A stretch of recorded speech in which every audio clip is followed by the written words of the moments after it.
O Tanjoubi omedetou gozaimasu. Isto é japonês para parabéns. O Observador faz 12 anos e, em vez de bolo, oferecemos uma visita ao Japão com a Pinto Lopes Viagens. Assine por apenas 39,90€ e habilite-se a ganhar. 12 anos a escrutinar o poder, 12 mil quilómetros para celebrar.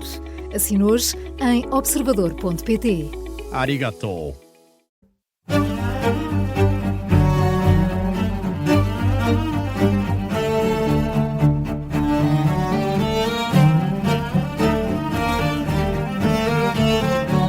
Este é o Querido Líder, o podcast da Rádio Observador dedicado à liderança, com os nossos especialistas residentes, com muita experiência na formação de executivos, o consultor e professor Jorge Medeiros e o professor e também consultor Milton de Sousa.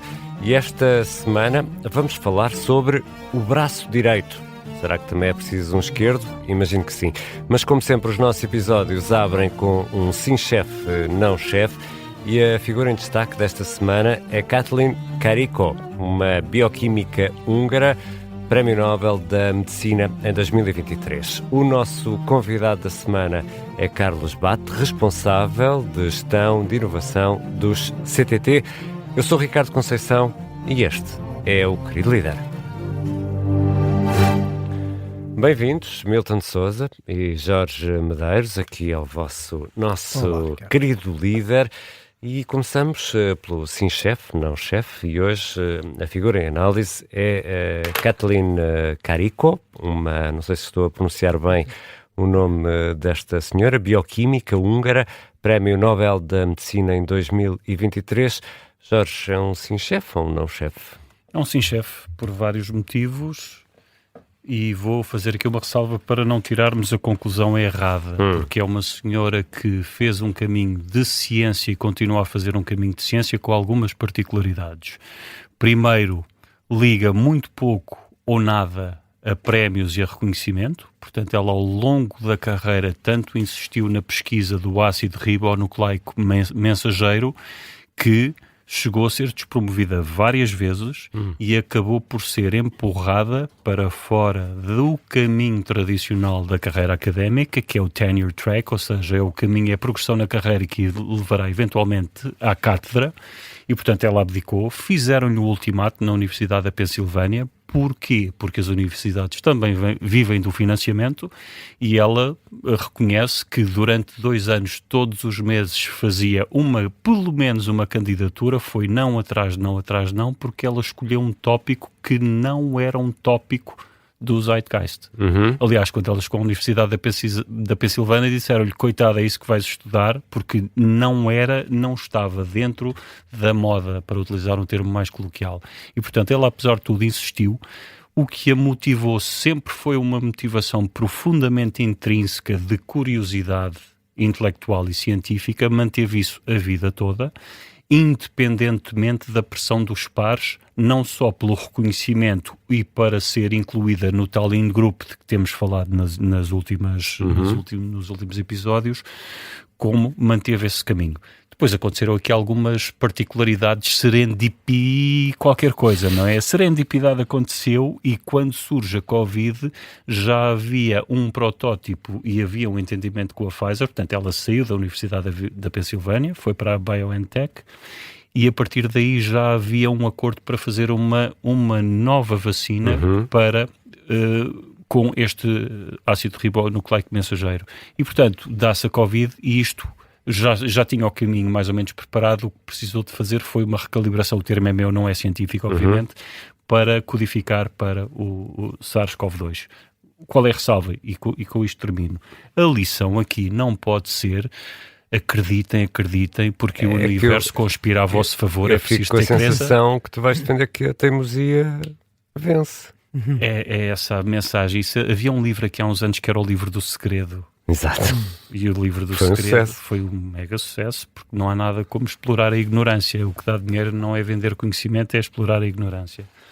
E, portanto, o livro do segredo foi um sucesso. Não é essa a mensagem. Obviamente a mensagem não é líderes, acreditem, sejam teimosos e com perseverança, porque vão continuar e vão conseguir. Não é de todo isso. Há muito risco e por cada sucesso não vemos os que tentaram e que falharam, mas a mensagem é esta.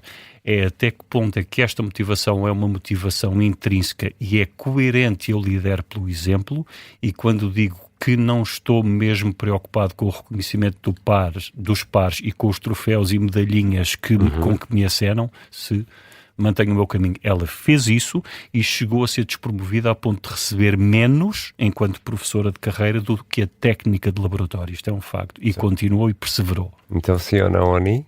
Sim. Sim. Milton?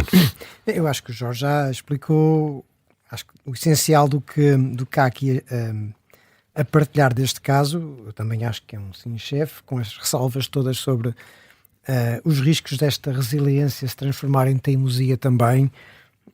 Eu dou só aqui 2 notas, talvez acrescentem aqui algumas reflexões a isto.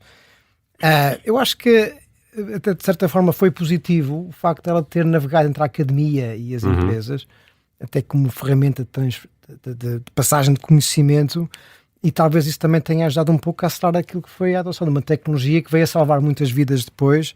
E, portanto, fica aqui uma questão: até que ponto é que nós não devíamos estimular mais esta sinergia e parceria entre a academia e o mundo empresarial para aprendermos conjuntamente e fomentar também o processo de investigação. E a outra nota que eu quero acrescentar, para além do facto, estava-me a esquecer, de ela ter aparentemente também tido um papel muito importante enquanto mentora de jovens cientistas e ser uma pessoa de facto que não está à procura de protagonismo, acho que isso é interessante do ponto de vista da liderança. E a última nota é mais um caso de uma pessoa que foi para os Estados Unidos à procura de continuar a sua carreira de investigação, um país que a acolheu, no qual ela se criou a sua vida e na qual se instalou, e até que ponto é que as políticas atuais de Donald Trump vão colocar em risco esta visão de que os Estados Unidos possam ser uma excelente base para continuar uma carreira académica. Que é uma prática norte-americana, não é? E que está na base de muito do seu sucesso também, durante dezenas de anos, foi aquilo que atraiu muito talento. Atrair talento. E neste momento há o processo inverso, de um brain drain gradual, e até que ponto é que isto daqui a 10, 15, 20 anos não se vai notar. Como é que se quantifica os custos disto? Não é? Pois, que não está a ser aproveitado pela Europa. Vai sendo também aproveitado, também está. E por outros países do mundo, sim. Está feita a análise desta semana. Para a semana será o outro protagonista do nosso Sim Chefe, Não Chefe. Mais à frente vamos conversar com o nosso convidado, Carlos Bate, responsável de gestão de inovação dos CTT. Agora vamos ao tema central desta semana. E vamos falar do braço direito. Milton, todo líder que é líder precisa de um bom braço direito? Sim. Quando estávamos a pensar sobre o tema a incluir esta semana, eu pensei neste, até porque acho que vem da minha própria experiência pessoal, do meu contacto com muitos líderes e de uma observação empírica, mas não suficientemente estatisticamente provada, mas uma observação de que vejo com frequência que os líderes de sucesso têm muitas vezes um braço direito que os ajuda de alguma forma, e há diferentes formas, há diferentes tipos de braços direitos, mas é algo que eu vejo com alguma frequência, uma espécie de um deputy, uma espécie de pessoa de confiança, e esta divisão entre um trabalho do CEO que tipicamente envolve, se calhar, uma visão mais estratégica, transformação, disrupção, de maior presença, de maior visibilidade, e simultaneamente era alguém que consegue, tipicamente, são pessoas mais operacionais, que sabem lidar muito bem com as políticas internas, que percebem muito bem os processos internos e que conseguem ajudar o líder a fazer essa transformação e a fazer aquele trabalho de sapa que se calhar não é tão visível, mas que é fundamental para que depois o CEO possa brilhar e mostrar os seus resultados. E, portanto, acho que é uma estratégia que devemos ter em conta. Um aspecto também muito importante é cada um de nós, enquanto líderes, percebermos que tipo de líder sou eu. Sou mais o frontman, aquela pessoa que quer ir à frente, assumir o palco, o protagonismo e ser um pouco também o símbolo da transformação para o exterior, ou sou mais um líder da retaguarda que prefere estar mais nos bastidores a fazer as coisas acontecer. E acontece muitas vezes que pessoas que são tipicamente bastidores querem fazer uma transição para os palcos principais e as coisas nem sempre correm bem. E tenho aqui um ou dois exemplos que gostava de partilhar, mas o Jorge se calhar também tem as suas ideias. Eu vou já provocar o Jorge dizendo que há excelentes número 2, excelentes braço direitos, que são péssimos número 1. Bom, isso aplica-se a toda a cadeia hierárquica de uma organização, não é? Aquele velho mantra de um bom vendedor pode não dar um bom chefe. E, portanto, isso aplica-se a toda a cadeia. É importante ter em conta qual é o papel que se pretende para o braço direito. E a resposta à tua pergunta é, idealmente, ter mais do que um braço direito. Qual é algumas vantagens de ter um braço direito? E aqui pode ser uma pessoa preferencial que está identificada no plano de sucessão, por exemplo, a que o líder recorre mais, ou pode-se ter uma função formal como um chefe de gabinete, e que são papéis muito diferentes, mas a ideia é, há vantagens, se eu tiver esta pessoa ao meu lado a que recorro, em vez tenho todo o canal de comunicação mais centralizado e esta pessoa depois não só difunde a mensagem, como consulta os outros constituintes empresariais. Portanto, é bom ter uma pessoa fiável a quem recorramos, é mais fácil fazer a comunicação. Temos apenas uma fonte de conhecimento ou de informação e isto são algumas vantagens, mas cuidado, porque há riscos e é importante olharmos para os riscos. E se uma das funções da liderança é a capacitação das pessoas, quais são os sinais que eu na prática estou a dar se recorro demasiadamente a uma única pessoa? Porquê? Porque será que estou a dar o sinal de que já está identificado o sucessor, logo não vale a pena as outras pessoas capacitarem-se para subirem? E é esse o sinal que eu quero dar. Depois, é bom ter uma única fonte, um canal de comunicação, mas e os enviesamentos? Onde é que eu tenho os contrapontos? E, portanto, esta pessoa pode ser, se for escolhida como uma espécie de advogado do diabo, ou melhor ainda, um juiz que ajuda o líder a pensar de forma crítica, que traz os temas prementes que se calhar a linha da frente consegue transmitir mais facilmente a esta pessoa do que ao líder, pode ser aqui uma ponte muito boa. Pode ser uma ponte muito boa também, não só verticalmente, mas horizontalmente, não só verticalmente para baixo, como horizontalmente para os pares, ou até para pessoas que estão acima do líder. Portanto, isto são alguns pontos importantes, mas depois também há aqui relacionado ao ponto da capacitação, quer dizer, se o líder canaliza os esforços para esta pessoa, se lhe dá os projetos mais importantes, etc., também está a aumentar a fragilidade da sua liderança, porque não tem redundância. E não só não tem redundância, como esta pessoa também se apercebe disto e isto pode tornar-se um feitiço contra o feiticeiro. Sim. Então é melhor ter 2 braços. Ou 3 ou 4. Já agora este feitiço contra o feiticeiro aconteceu na própria Apple, não é? Porque quando o Steve Jobs trouxe o John Sculley da Pepsi para a Apple, um pouco como o braço direito na área do marketing, e a Apple cresceu, a certa altura ele entrou em conflito com o John Sculley e o Steve Jobs entraram em conflito e ele foi afastado pelo board e ficou o John Sculley como CEO e a coisa correu muito mal. E, portanto, de facto, é um caso de uma situação em que um CEO, ou não é bem um CEO naquele caso, era um Chief Marketing Officer mais dedicado ao marketing, não conseguiu fazer essa transição com sucesso. Já posteriormente, o Tim Cook e o Steve Jobs, pelos vistos, a coisa até correu relativamente bem, funcionou. E ele conseguiu fazer uma transição para CEO um pouco mais bem conseguida, não querendo assumir um papel à la Steve Jobs, que claramente nunca conseguiria fazer, mantendo o seu registro. Mas essa escolha de um braço direito deve ser... porque não sei se isto é verdade ou não, o Jorge vai-me já dizer que estou a tirar conclusões sem base científica, mas muitas vezes é uma coisa do fruto do trabalho, do dia-a-dia, em que há uma pessoa que vai assumindo um papel mais preponderante em relação às outras. Deve ser uma pessoa escolhida, deve haver esse tipo de cuidado na escolha daquela pessoa que vai ser o braço direito? Sim, quer dizer, pode acontecer um misto das duas coisas, em que é um processo orgânico, em que a pessoa vai conquistando o seu espaço e naturalmente vai ganhando essa confiança, mas a certa altura é muito importante esta parelha acordar muito bem quais é que são os limites da operação de cada um, respeitarem-se profundamente, terem também transparência, até para evitar os golpes palacianos que eu já estava a falar há pouco, e criar uma relação de confiança 100%. E esta nota que o Jorge disse é muito importante, porque se essa função é óbvia, que essa pessoa é o braço direito, vai obviamente também limitar que outros vejam também a oportunidade e a possibilidade de poderem também aspirar a suceder ao CEO. Mas eu acho que tem que ser uma coisa desenhada, pensada, articulada entre essas duas funções para que de facto no final resulte.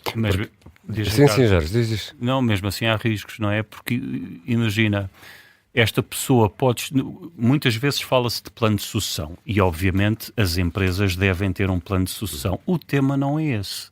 Esse é um dos temas, mas outro dos temas da liderança é eu, enquanto líder, de que forma é que estou a capacitar toda a minha hierarquia, nomeadamente as minhas primeiras linhas, independentemente do plano de sucessão. Porquê? Porque se nós estamos a operar a um nível de complexidade mais alto, e por definição eu preciso de inputs que venham de baixo, quanto mais essas pessoas estiverem familiarizadas e capacitadas para compreender o meu nível de complexidade, melhor será a qualidade dos contributos. Portanto, todos ganhamos. E mesmo que esteja, atenção, porque, e sabemos isto da psicologia, mesmo que esteja no papel muito bem definido e que haja as conversas, depois a realidade dita, não olhes para o que eu digo, olha para o que eu faço.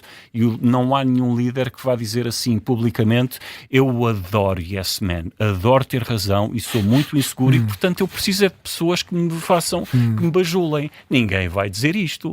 Todos vão dizer, não, eu sou uma pessoa independente, gosto muito do contraditório e se me provarem que eu estou enganado, eu arrepio o caminho. Vamos fazer o teste da realidade, o teste do algodão e depois conversamos, não é? E até porque muitas vezes essas pessoas também, pela posição que vão ocupando, alimentam a esperança de ser elas a ocupar esse cargo, não é? Isso Sim. também é normal e natural. Falámos aqui de o braço direito neste episódio de O Querido Líder. Antes de terminarmos a primeira parte, damos as boas-vindas ao nosso convidado desta semana, Carlos Bate, responsável da gestão de inovação dos CTT. Carlos, bem-vindo ao Querido Líder. Muito obrigado pelo convite, é um prazer estar aqui convosco. Nós fazemos sempre assim uma espécie de provocação nesta primeira pergunta. Quando é que foi a última vez que enviou uma carta ou um postal, Carlos?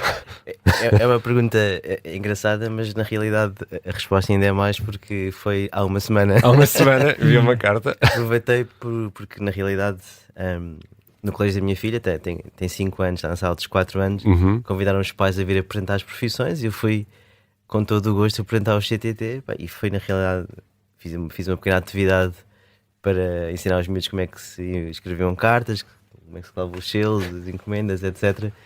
E foi uma atividade gira para os miúdos e também foi, até para abrir aqui a conversa, foi um momento em que percebi, enfim, não é percebi, mas de facto a pessoa, quando trabalha no CTT, tem o orgulho do legado que o CTT tem, mais de 500 anos. E no processo de construção da história, eu criei um pequeno desenho animado, utilizando aqui a inteligência artificial, fui desde o rei, Dom Manuel I, que criou o CTT em 1520 com Luís Homem, até aos dias de hoje, não é? Até ao futuro, onde virão robôs, drones, etc. Portanto, houve selo e tudo. Houve selo e tudo. Nem imagina a dificuldade que é uma pessoa conseguir encontrar um selo para mandar um postal nesta Europa. Mas se calhar já falamos disso mais à frente. Já voltamos para a segunda parte do Querido Líder.